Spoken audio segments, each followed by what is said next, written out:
Shalom, saudara yang dikasihi Tuhan Yesus Kristus. Saat sukacita ini saya akan menyampaikan sebuah rahasia yang indah untuk saudara dan kita semua ketahui. Saudara, saya akan menyampaikan mengenai trio maut di akhir zaman. Siapa mereka yang disebut trio maut ini, saudaraku? Trio maut itu adalah 3 tokoh pemimpin yang luar biasa di akhir zaman yang akan menguasai manusia di dalam kejahatannya yang sempurna. Trio maut tersebut disebut sebagai iblis atau naga tua, kemudian antikris dan nabi palsu. Saudara, jadi karena hebatnya kolaborasi antara ketiganya itu, saudaraku, antara iblis ini di dimensi gaib, kemudian di dimensi yang kelihatan ada antikris dan nabi palsu, saudaraku. Ini tokoh yang luar biasa. Tiga-tiganya ini tidak akan mati loh, saudaraku. Iblis ini juga nggak akan mati, saudaraku. Kemudian antikris dan nabi palsu ini juga tidak akan mati, saudara. Oleh karena itu saya sebut trio maut akhir zaman ini merupakan satu kolaborasi tokoh-tokoh yang luar biasa yang memang nggak akan mati. 3 tokoh itu, saudaraku, antikris dan nabi palsu, itu tidak akan mengalami kematian. Mereka akan ditangkap hidup-hidup dan dilemparkan ke neraka. Saudaraku, tertulis di dalam Wahyu pasal 19 ayat yang ke-20. Kemudian di dimensi gaibnya ini iblis itu juga tidak mengalami kematian. Mereka ditangkap kemudian dilemparkan juga ke neraka bersama-sama nanti di tempatnya antikris dan nabi palsu tersebut. Tertulis dalam Wahyu pasal 20 ayat yang ke-10. Saudaraku, jadi kenapa ini iblis, antikris dan nabi palsu ini kenapa kok bisa digandrungi oleh sedemikian banyak orang, saudaraku?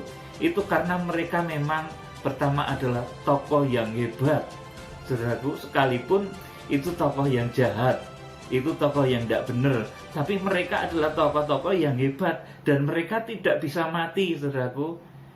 Ini, saudaraku, saya beritahu saudara, iblis, antikris, nabi palsu ini trio yang tidak bisa mati sampai dengan nanti datangnya neraka kekal, saudaraku. Sampai mereka nanti dilemparkan ke neraka kekal, mereka tidak akan pernah mengalami kematian tubuh. Sementara di pihak lain yang tidak pernah mengalami kematian tubuh ini juga ada beberapa orang, saudaraku, yaitu Henokh, kemudian Elia. Kemudian di akhir zaman akan ada satu kumpulan besar orang banyak yang disebut sebagai jemaat sidang mempelai wanita anak domba Allah, yang di dalam kitab Wahyu pasal 12 ayat yang ke-6 dan ke-14 mereka diungsikan ketika masa antikris tiba. Itu sidang mempelai wanita anak domba Allah ini akan diungsikan ke satu tempat yang disediakan oleh Tuhan selama 1260 hari. Saudara, jadi di satu sisi ada tokoh-tokoh jahat yang tidak akan mengalami kematian tubuh. Mereka adalah iblis, antikris dan nabi palsu. Tetapi di sisi kekudusan, di sisi lain akan ada orang-orang yang juga tidak mengalami kematian tubuh dan masuk ke surga. Mereka adalah sidang mempelai wanita anak domba Allah. Saudaraku yang dikasihi Tuhan, tetapi karena sedemikian dahsyatnya profil performa dari antikris dan nabi palsu ini, sehingga orang itu lebih cepat mengenal mereka daripada mengenal arus yang baik dan yang benar, saudaraku. Jadi orang itu lebih cepat mengenal Fir'aun daripada mengenal Musa. Saudaraku, perhatikan baik-baik ini. Orang lebih cepat mengenal Ahab daripada mengenal Elia. Demikian pula di akhir zaman, saudaraku. Ini orang lebih cepat mengenal, kalau kita bercerita tentang 666, tentang antikris, tentang nabi palsu, mereka cepat nangkap. Tetapi kalau diceritakan mengenai 7 bintang yang digenggam di tangan kanan Allah, hamba-hamba Tuhan yang akan diutus untuk nanti mengalahkan antikris itu, mereka sulit pahamnya. Saudaraku, jadi memang iblis, antikris dan nabi palsu ini, saudaraku, begitu tenar, begitu mengidola mereka itu, saudaraku. Sehingga kalau orang itu pakai tato naga, saudaraku, berkepala 7 mungkin di badannya itu, bangganya minta ampun, saudaraku.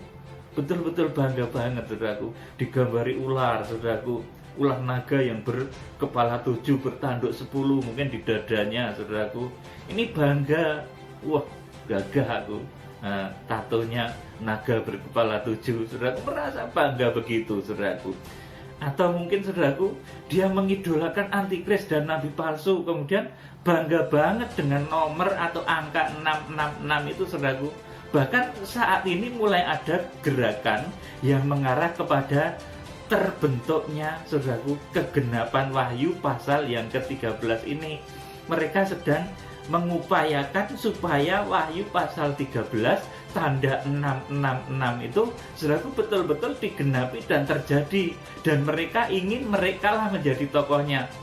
Karena, saudaraku, antikris maupun nabi palsu itu tokoh yang tidak akan mati, saudaraku. Mereka pemimpin dunia, mereka pemimpin spiritual palsu dunia yang tidak akan mati. Oleh karena itu, saudaraku, mereka lebih tenar duluan, saudaraku.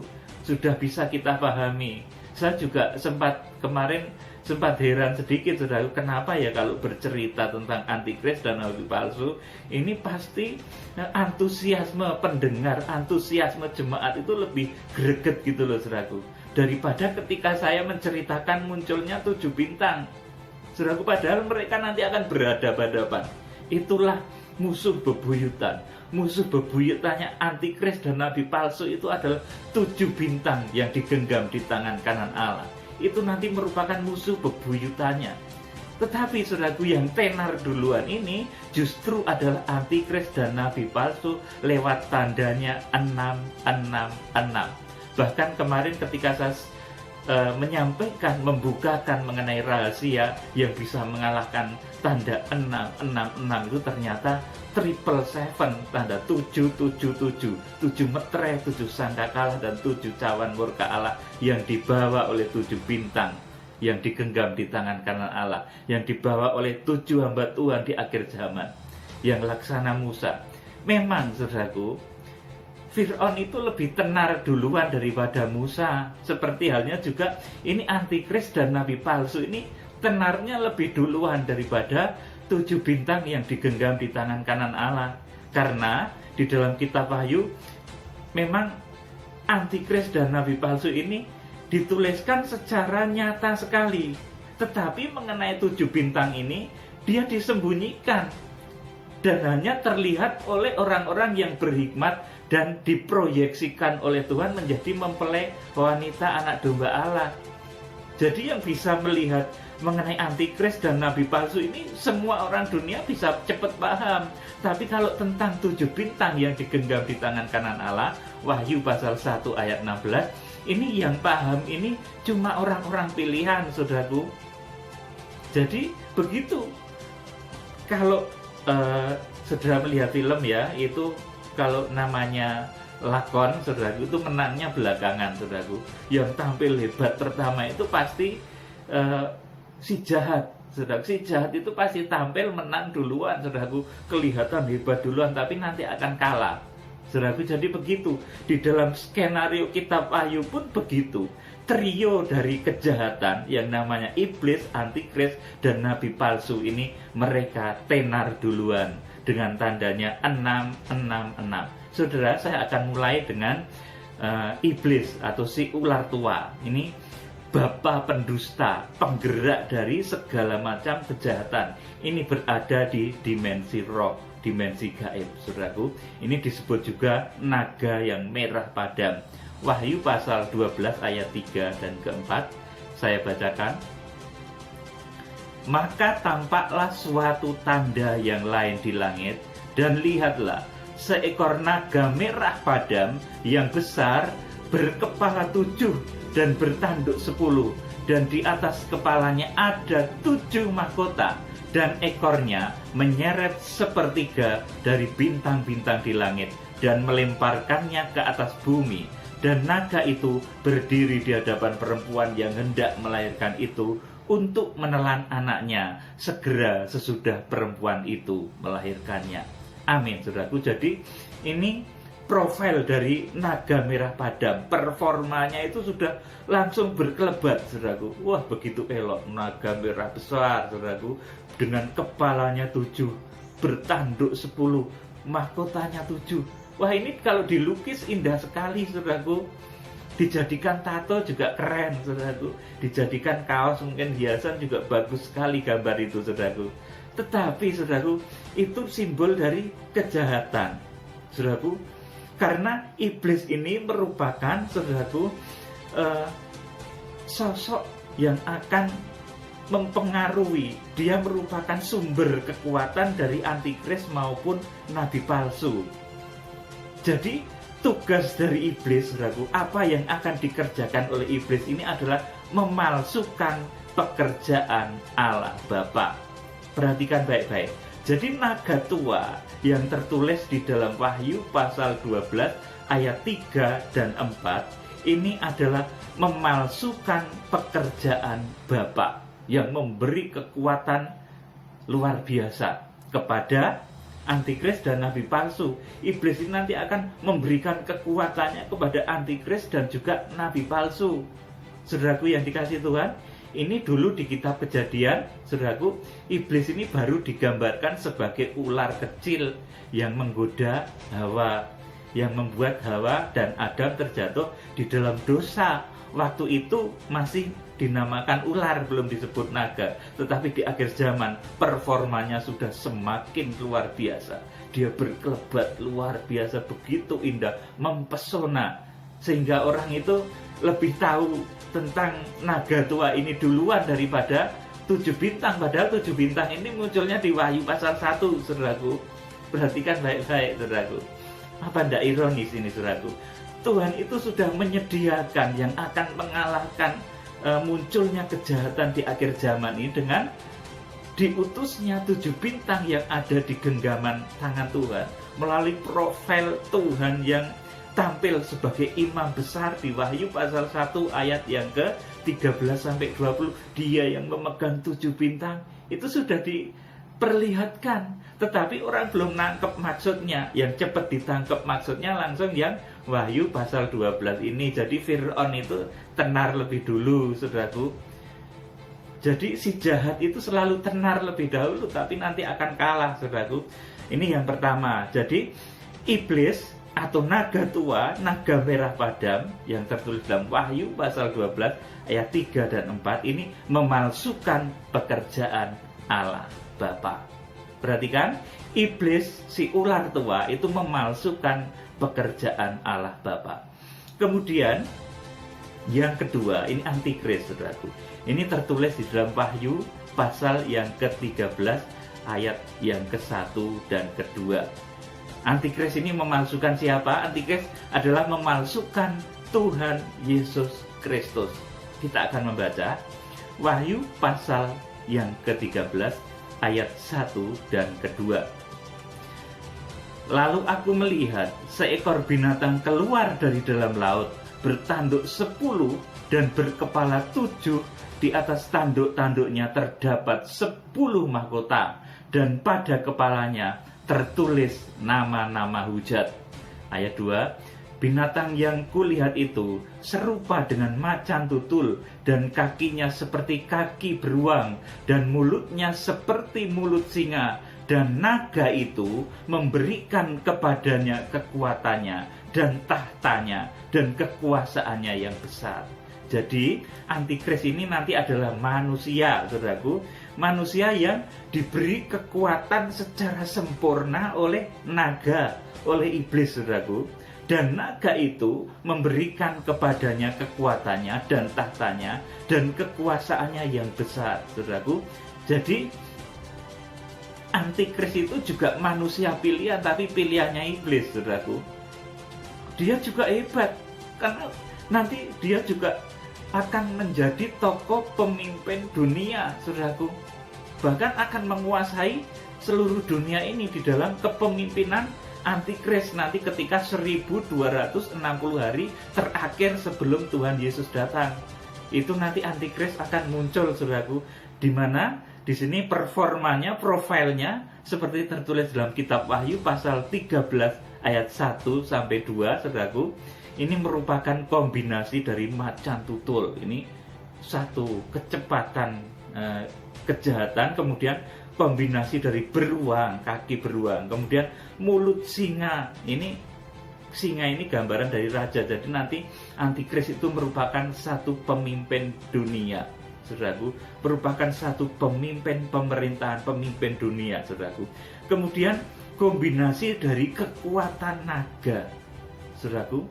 Jadi antikris ini yang tertulis di dalam Wahyu pasal 13 ayat 1 dan 2 ini memalsukan Tuhan Yesus Kristus.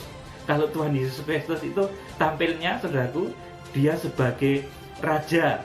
Itu, saudaraku, Injil Matius digambarkan sebagai singa, saudaraku. Kemudian Injil Markus itu Tuhan Yesus tampil sebagai hamba, digambarkan sebagai anak lembu kalau dalam Wahyu pasal 4. Kemudian Tuhan Yesus tampil sebagai anak manusia, saudaraku. Ini digambarkan dalam Injil Lukas. Ini, saudaraku, digambarkan dengan muka manusia dalam Wahyu pasal 4. Kemudian Tuhan Yesus juga tampil, saudaraku, sebagai anak Allah. Ini digambarkan dengan burung nasar yang sedang terbang, saudaraku. Jadi Tuhan Yesus juga tampil secara luar biasa, raja, hamba, anak manusia, dan anak Allah. Penampilan Tuhan Yesus ini, saudaraku, yang kalau Tuhan Yesus raja, tapi dia juga merendahkan hati seperti hamba. Dia mau melayani. Suatu ketika dia tampil keras seperti raja, tapi dia juga rendah hati seperti hamba. Di lain waktu dia penuh perasaan seperti anak manusia yang pernah jadi anaknya tukang kayu. Di lain waktu dia juga tampil dahsyat, menunjukkan kekuatan dari surga, kekuatan luar biasa, kekuatan surga, saudaraku. Itulah penampilan Tuhan Yesus Kristus. Tetapi, saudaraku, antikris ini kostumnya, saudaraku, ini salah, saudaraku. Dia ingin memalsukan Tuhan Yesus Kristus dengan kostum yang salah. Semua serba jahat, keras, garang, dan jahat. Kombinasi macan tutul, kemudian beruang, kemudian mulut singa, dan kekuatan naga. Saudaraku, jadi ini antikris itu memalsukan Tuhan Yesus Kristus, saudaraku. Dan saya memberitahu saudara, ini satu hal yang harus saudara cermati, bahwa di Alkitab, ya saudaraku, ini tidak pernah menulis ciri-ciri fisik tentang badan Tuhan Yesus Kristus. Misalnya mengenai matanya seperti apa, saudaraku, kemudian jenggotnya seperti apa, rambutnya seperti apa, kemudian dedeknya kalau bahasa Jawa, atau tinggi rendahnya, saudaraku, seperti apa, kemudian posturnya dia kurus atau gemuk atau cukupan, itu juga tidak pernah sama sekali ditulis di Alkitab, tidak pernah. Saudaraku, yang ada tertulis di Alkitab itu adalah wujud dari Tuhan Yesus Kristus yang sudah berada di dalam tubuh kemuliaan, digambarkan secara detail, dilihat oleh Rasul Yohanes di Pulau Patmos di Wahyu pasal yang ke-1 ayat 9 sampai 20. Dalam penampilannya sebagai imam besar itu ditulis dahsyat penampilannya. Kemudian juga di Wahyu pasal 19 ayat yang ke-11 sampai ke-16 itu ditulis penampilan Tuhan Yesus sebagai raja di atas segala raja. Profilnya juga jelas. Tetapi, saudaraku, Alkitab, kitab Injil, saudaraku, Matius, Markus, Lukas, Yohanes, bahkan suratan rasul-rasul, saudaraku, tidak ada yang menuliskan mengenai bentuk fisik dari Tuhan Yesus Kristus. Jadi sebetulnya tidak ada yang tahu Tuhan Yesus itu rambutnya panjang atau pendek, kumisan apa tidak, saudaraku. Ini tidak ada yang ngerti. Dari, saudaraku, semua kitab tidak pernah menuliskan mengenai bentuk fisik Tuhan Yesus. Dia besarnya, tingginya, seberapa, dedeknya, bahasa Jawanya, tidak pernah ditulis, saudaraku. Kemudian, saudaraku, dia itu gemuk atau agak kurusan sedikit, tidak pernah ditulis juga, saudaraku. Oleh karena itu, sisi lemah inilah yang nanti akan dipakai oleh iblis. Nanti kalau ternyata, saudaraku, ada orang membuat patung sesuatu yang diaku-akukan sebagai Tuhan Yesus Kristus, Saudaraku, padahal itu bukan. Tuhan Yesus tidak seperti itu. Dan kemudian orang disuruh menyembah patung itu, apa enggak bahaya, saudara? Saudara perhatikan perkataan saya baik-baik. Tuhan Yesus tidak pernah secara fisik dituliskan baik dalam Injil Matius, Markus, Lukas, Yohanes, Kisah Rasul sampai dengan Wahyu. Itu tidak pernah dituliskan bentuk fisiknya. Kelemahan inilah yang nanti akan dipakai oleh antikris, saudaraku, untuk membuat patung berhala di akhir zaman. Saudara, kalau manusia nanti ternyata membuat patung, saudaraku, yang diakukan bahwa patung itu patungnya Yesus, saudaraku, padahal Yesus, saudaraku, tidak pernah ada ciri fisiknya di dalam Alkitab ini. Tidak pernah. Yang ada adalah tubuh kemuliaan seperti yang dilihat oleh Rasul Yohanes pasal 1 ayat 19 sampai 20. Dia tampil sebagai imam besar, dan saya mengaminkan hal itu karena di dalam visi saya pernah melihat hal itu juga. Kemudian di Wahyu pasal 19 ayat 11 dan 16, penampilan Tuhan Yesus sebagai raja di atas segala raja itu jelas detail, tetapi bentuk fisik Tuhan Yesus tidak ada pernah ditulis di Alkitab. Sisi lemah inilah yang nanti akan digunakan oleh antikris di akhir zaman, saudaraku. Nanti dia membo rupa, ngaku sebagai Tuhan, saudaraku. Bayangkan, saudaraku. Dan dibuat satu patung yang nanti diakukan sebagai Tuhan, padahal bukan. Saudara, ini berbahaya sekali, saudaraku. Misalkan saya ini manusia, namanya Peter, saudaraku. Kemudian ada orang yang belum pernah melihat saya. Kemudian dia bikin patung, saudaraku. Dan patung itu dinamakan saya. Padahal dia lain, saudaraku. Dia hidungnya lebih mancung, kulit putih, saudaraku. Rambutnya mungkin panjang sampai di sini, saudaraku. Itu dianggap sebagai Peter, saudaraku. Apa itu satu yang benar, saudaraku? Apa kira-kira saya terima dengan begitu? Itu misalkan terjadi di Eropa sana, orang menggambarkan Peter itu seperti itu, padahal dia belum pernah lihat saya. Dia bikin patung saya, saudaraku. Bayangkan seperti itu, saudaraku. Misalnya di Eropa, saudaraku, orang bikin patung saya. Dia belum pernah lihat saya, bikin patung saya, dan keliru, saudaraku. Saya yang rambutnya segini, di patung itu dibikin rambutnya panjang. Yang rambutnya begini, saudara, dibikin rambut panjang. Yang nggak punya kumis dikasih kumis, saudaraku. Kemudian yang kulitnya sawo matang seperti begini dibikin berkulit putih, saudaraku. Itu satu penggambaran yang salah, dan kalau itu sudah terlanjur, saudaraku, terlanjur diagung-agungkan bahwa inilah namanya Peter itu ini. Saudara, ini berbahaya, keliru, saudaraku. Jadi saudara harus waspada dengan hal-hal semacam ini di akhir zaman, saudaraku.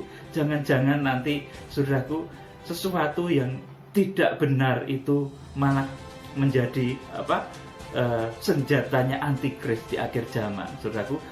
Jadi lewat celah, karena Tuhan Yesus tidak pernah dituliskan bentuknya secara fisik, bentuk badannya secara fisik. Ini nanti antikris di akhir zaman, dia akan memakai celah ini, saudara. Dan itu kalau diakukan sebagai Tuhan, kemudian seluruh dunia disuruh nyembah, kira-kira gimana? Kan takut juga, saudaraku. Ini diakukan sebagai Tuhan, padahal bukan, saudaraku. Kan orang takut, saudaraku, karena semua orang sudah kadung menganggap itu Tuhan, saudaraku. Padahal Tuhan penampilannya seperti di Wahyu pasal 1 ayat yang ke, saudaraku, 9 sampai 20. Ini penampilan Tuhan Yesus tertulis jelas sekali, saudaraku. Dan saya mengaminkan seperti apa yang dilihat Rasul Yohanes ini. Nanti Tuhan yang akan datang tersebut, saudaraku. Tertulis juga di Wahyu pasal 19 ayat 11 sampai yang ke-16. Penampilan Tuhan Yesus sebagai raja di atas segala raja. Jadi Tuhan Yesus yang akan datang itu nanti bukan Tuhan yang kecil, yang jelirit dari langit, saudaraku, mak celirit kemudian medun nang Yerusalem, cilik banget, saudaraku. Tidak seperti itu, saudaraku. Tuhan itu agung, maha besar, luar biasa, seperti yang ditulis Rasul Yohanes di Wahyu pasal 1 ayat 9 sampai 20. Saudaraku, inilah yang kedua, saudaraku. Jadi trio maut yang kedua ini adalah antikris yang nanti pekerjaannya, saudaraku, ini adalah memalsukan Tuhan Yesus Kristus. Nanti dia bahkan duduk di bait suci, mengaku sebagai Tuhan. Bayangkan saudara, nanti wajahnya seperti Tuhan begitu saudaraku, seperti Tuhan Yesus. Rambutnya dibikin seperti yang dilukis lukisan itu saudara. Kebetulan nanti sosoknya seperti itu bagaimana? Saudara, jadi kita harus penuh hikmat di akhir zaman ini. Saudaraku yang dikasih Tuhan, jadi antikris ini adalah nanti pemimpin dunia. Dia yang tugasnya memalsukan Tuhan Yesus Kristus. Saudaraku, dan ini halus, saudaraku. Tidak kemudian secara kasar, saudaraku. Ini halus. Tipu muslihat iblis itu lembut dan halus sekali. Oleh karena itu, mulai sekarang kita harus memahami. Jadi, celah karena Tuhan Yesus ini tidak pernah dilukiskan, tidak pernah dituliskan bentuknya secara lahiriah, secara fisik, saudaraku. Ini sangat berbahaya. Bagaimana nanti jika manusia ternyata membuat patung yang sebenarnya itu bukan Yesus, tetapi diaku-akukan sebagai Yesus dan disuruh disembah oleh orang sedunia. Saudaraku, inilah bahaya di akhir zaman.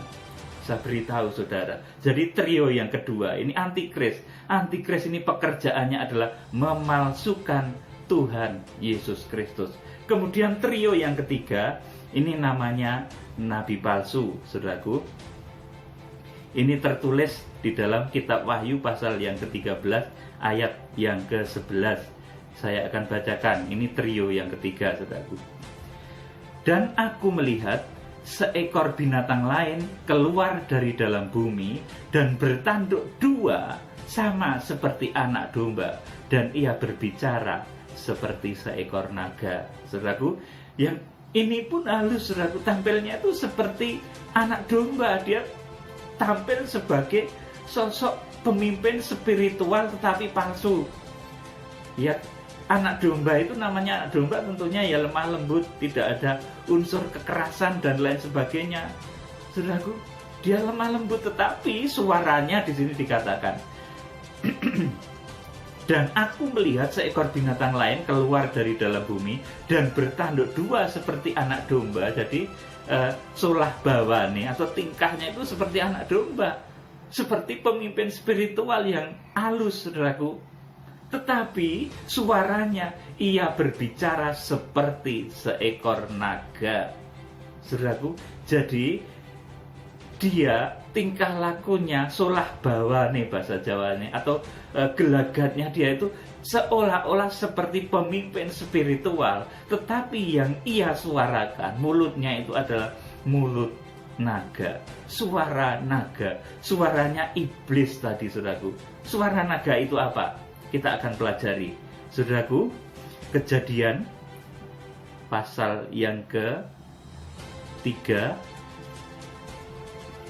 ayat yang ke-1 ini suara naga, saudaraku. Kalau dulu masih ular, tetapi nanti di akhir zaman dia kejahatannya sudah semakin sempurna sehingga disebut naga, saudaraku. Tetapi suaranya seperti ini, saudaraku. Kejadian pasal 3 ayat 1 dan selanjutnya saya akan bacakan. Adapun ular ialah yang paling cerdik dari segala binatang di darat yang dijadikan oleh Tuhan Allah. Ular itu berkata kepada perempuan itu, perhatikan, tentulah Allah berfirman, semua pohon dalam taman ini jangan kamu makan buahnya, bukan? Ini kata ular. Ini suara ular, saudaraku. Kemudian dijawab oleh Hawa. Lalu sahut perempuan itu kepada ular, buah pohon-pohonan dalam taman ini boleh kami makan, tetapi tentang buah pohon yang ada di tengah-tengah taman, Allah berfirman, jangan kamu makan ataupun raba buah itu, nanti kamu mati. Saudaraku, jadi ini firman yang dibalik, saudaraku, kebenaran yang dibalik. Kalau Tuhan itu berbicara, saudaraku, bahwa semua buah-buahan itu yang ada di dalam taman ini boleh kamu makan, tetapi buah yang ada di tengah-tengah taman itu jangan. Tetapi iblis itu ngomongnya juga firman, tapi dibalik. Tentulah Allah berfirman, semua pohon dalam taman ini jangan kamu makan buahnya, bukan? Saudaraku, ini kan halus banget, saudaraku. Halus, seperti firman loh, saudaraku. Kejadian pasal 1, suara ular ini seperti firman. Tentulah Allah berfirman, saudaraku. Jadi ini pakai firman, saudaraku. Tentulah Allah berfirman, semua pohon dalam taman ini jangan kamu makan buahnya, bukan? Jadi ini sugesti yang pertama, saudaraku. Kalau bahasa Jawanya itu gendam yang pertama, saudaraku. Satu kekuatan magic pertama yang dipakai untuk menghipnotis Hawa, saudaraku. Padahal Tuhan ngomongnya nggak begitu, saudaraku. Tapi seolah-olah ini yang ngomong Tuhan. Tentulah Allah berfirman, semua pohon dalam taman ini jangan kamu makan buahnya, bukan? Kalau saudara menangkap kalimat ini sekilas dan saudara tidak tahu bahwa ini sebetulnya bukan firman Tuhan, saudara berarti mudah ditipu juga oleh iblis, saudaraku. Tentulah Allah berfirman. Saudara perhatikan baik-baik, saudara cerna. Tentulah Allah berfirman, semua pohon dalam taman ini jangan kamu makan buahnya, bukan? Ini seperti firman, seperti. Tapi ini sebetulnya dibalik. Karena firman Tuhan sesungguhnya buah pohon-pohon dalam taman ini boleh dimakan semuanya. Kecuali yang ada di tengah-tengah yang bernama pohon pengetahuan baik dan jahat, sekali-kali kamu jangan mendekat. Jadi saudaraku, suara naga itu adalah suara firman yang dibalik, saudaraku. Bisa jadi saudaraku nanti itu si nabi palsu itu bawa Alkitab juga, tapi nanti isinya dibalik, saudaraku. Jadi saudaraku, hati-hati sekali. Kalau saudara tidak cermat membaca Kejadian pasal 3 ayat 1, saudara perhatikan baik-baik, nanti saudara baca ya, itu pelajari. Kalau saudara itu tidak cermat, itu seolah-olah yang dikatakan oleh iblis itu firman loh, saudaraku. Tapi sebetulnya bukan. Jadi saudaraku, suara naga itu adalah suara firman yang dibalik. Saudaraku, untuk menggendam, bahasa Jawanya ini, saudaraku, untuk menghipnotis pertama kali Hawa, saudaraku, sampai dia betul-betul terhipnotis oleh kata-katanya si ular ini. Saudaraku, jadi nanti di akhir zaman nabi palsu ini memiliki kekuatan suara yang mampu menghipnotis orang banyak. Sehingga nanti dia akan mendewakan antikris, menyembah antikris, menyembah, saudaraku, sesuatu yang bukan Tuhan. Ada satu hipnotis yang luar biasa terjadi di akhir zaman yang akan menghipnotis semua manusia di muka bumi nanti, sehingga dia mau menyembah patung berhala di akhir zaman tersebut, saudara. Patung berhala antikris, saudaraku yang dikasih Tuhan. Jadi suara naga itu adalah suara yang membalik firman Tuhan, saudaraku. Kemudian selanjutnya, suara naga itu adalah suara yang menganjurkan berbuat dosa dan melanggar firman Tuhan. Saudara, kalau ada orang berkhotbah, ada orang yang ngomong tapi omongannya itu kotor, kemudian saudaraku merupakan anjuran untuk berbuat dosa, saudaraku, memperbolehkan permisif untuk melakukan perbuatan dosa, itu harusnya nabi palsu. Perhatikan baik-baik. Jadi saudaraku, kalau tadi sudah membalik firman Tuhan, saudaraku, membalik kebenaran firman Tuhan, kemudian dia juga memberikan kelonggaran untuk berbuat dosa. Kalau sudah begitu, saudara perhatikan baik-baik, ini harusnya nabi palsu di akhir zaman. Saudaraku, kita akan membaca di dalam ayat yang ke-2 dan selanjutnya dari Kejadian pasal 3 tadi. Lalu sahut perempuan itu kepada ular itu, buah pohon-pohon dalam taman ini boleh kami makan, tetapi tentang buah pohon yang ada di tengah-tengah taman itu, Allah berfirman, jangan kamu makan ataupun raba buah itu, nanti kamu mati. Perhatikan ayat yang keempat dan kelima ini, iblis kemudian menganjurkan untuk berbuat dosa, melanggar firman Tuhan, saudaraku. Tetapi ular itu berkata kepada perempuan itu, sekali-kali kamu tidak akan mati, tetapi Allah akan mengetahui bahwa pada waktu kamu memakannya, maka matamu akan terbuka dan kamu akan menjadi seperti Allah, tahu tentang yang baik dan yang jahat. Saudara, Jadi suara naga yang ditampilkan oleh nabi palsu ini adalah suara firman yang diputar balikkan, kemudian permisif terhadap perbuatan dosa. Saudaraku, jadi dia kompromi dengan perbuatan dosa, bahkan menganjurkan berbuat dosa. Saudaraku, inilah yang disebut sebagai suara naga, saudaraku, yang ditulis di dalam kitab Wahyu pasal ke-13 ayat yang ke-11. Dan aku melihat seekor binatang lain keluar dari dalam bumi, bertanduk dua sama seperti anak domba, ya, jadi kalem, saudaraku, seperti tokoh spiritual. Tapi ia berbicara seperti seekor naga. Bicaranya naga itu satu, memutar balikkan firman. Kemudian yang kedua, kompromi dengan dosa. Saudaraku, ini ciri dari suara naga. Saudaraku, perhatikan baik-baik. Saudaraku yang dikasihi Tuhan, kemudian nabi palsu ini adalah pekerjaannya memalsukan karya Allah Roh Kudus. Kalau ular tua tadi, saudaraku, naga merah padam itu memalsukan Allah Bapa, kemudian antikris itu memalsukan Tuhan Yesus Kristus dengan segala caranya yang licik. Kemudian nabi palsu ini dia memalsukan pekerjaan Roh Kudus, memalsukan api kegerakan Roh Kudus. Kalau api kegerakan Roh Kudus itu membuat kita semakin cinta, semakin dekat, semakin takut kepada Tuhan, tetapi api yang dikobarkan oleh nabi palsu yang diturunkan dari langit.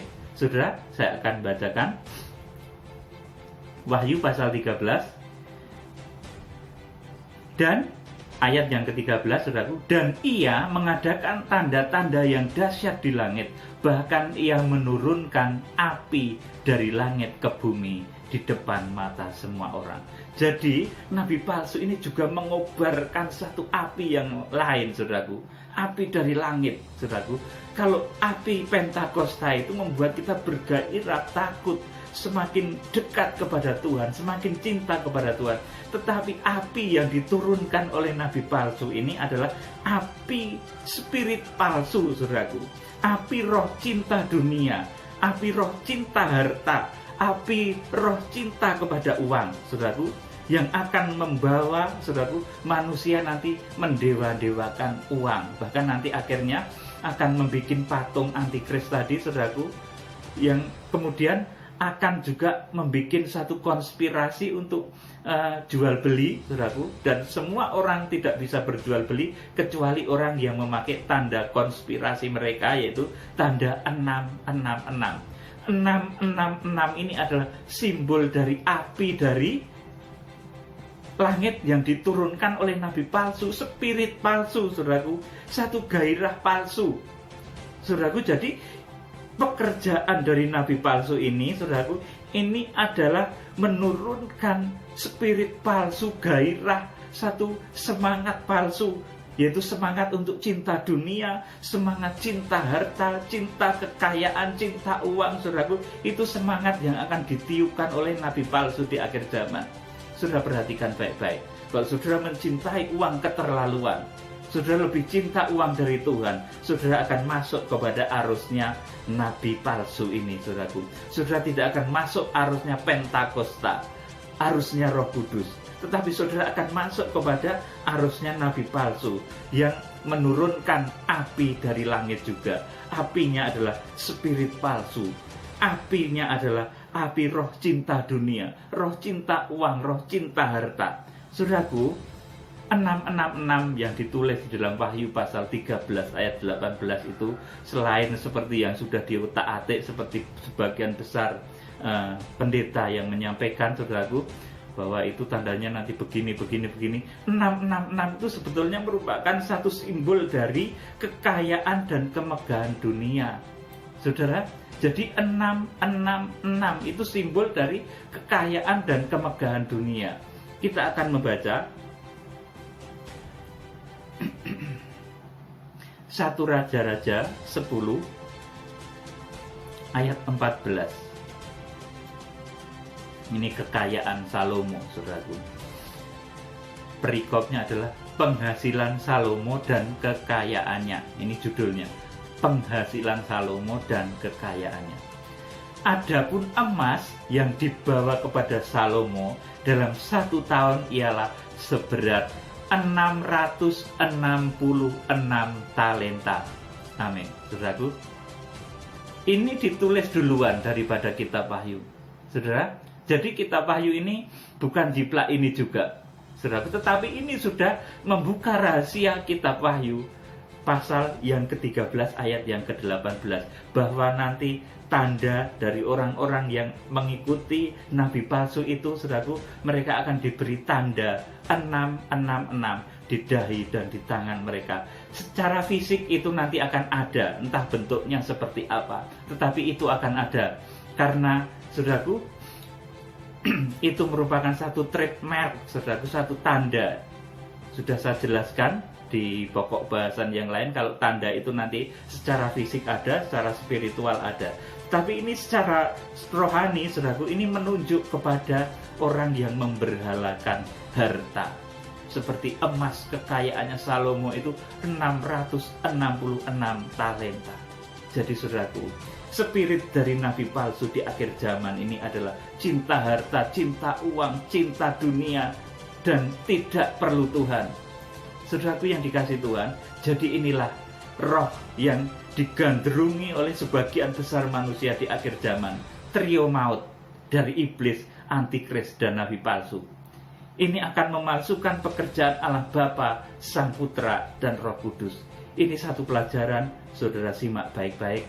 Kiranya Tuhan memberikan satu roh hikmat dan wahyu. Salam penuaian, Tuhan Yesus Kristus memberkati. Haleluya. Amin.